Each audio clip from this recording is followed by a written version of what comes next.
profond du cachot. Elle a été mise dans un aquarium de verre. Puis elle a vu le visage balafré du bourreau qui a commencé à faire son véritable travail. Elle a été perforée sous l'omoplate.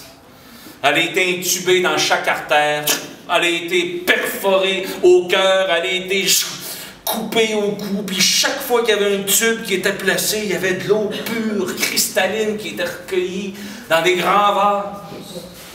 Puis malgré toute la souffrance qu'elle avait dans son corps, malgré toute la douleur du monde qui était infligé, ben Marion, elle se retenait sur les parois de la vie pour ne pas glisser plus bas dans la vallée de la mort.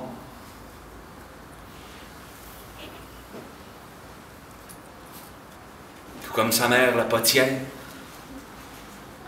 qui, elle, avait traîné son corps meurtri à travers tout le désert.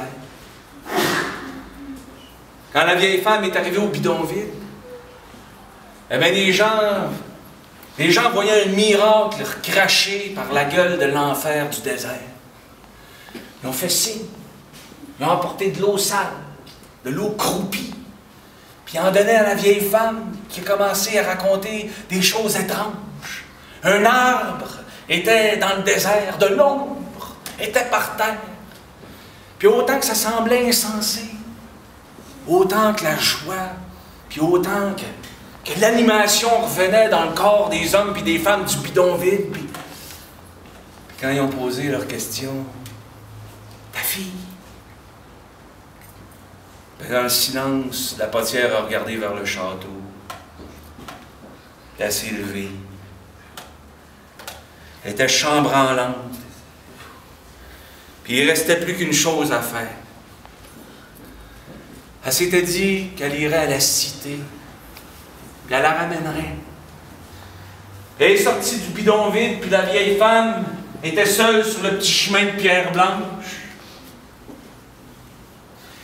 Puis qui émue le cœur des hommes, bouge le monde. Ben, le bidonville s'est désempli. On a vu une vague humaine se former. C'était tellement large que l'horizon n'était pas capable de contenir la déferlante. Il y a eu une poussière de rébellion. Le roi Léon qui a donné ses ordres, puis les soldats qui sont sortis par centaines. Ils t'ont fait un rempart. Arbalètes armées, flèches ajustées, puis ils attendaient la confrontation.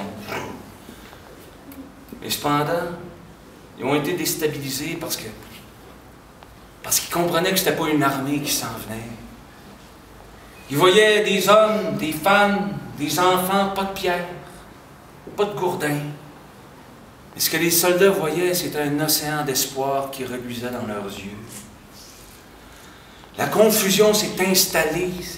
Ils avaient des mentales puis des esprits qui se fourvoyaient, puis on voyait des généraux qui galvanisaient, qui refouettaient les soldats pour qu'ils reprennent leur position, puis on sentait le rempart ondoyer, puis il était sur le bord de faire une boucherie, mais monumentale. La foule allait traverser la limite permise, puis c'est alors que la potière a levé haut dans les airs son bras, puis derrière elle, la marche s'est arrêtée.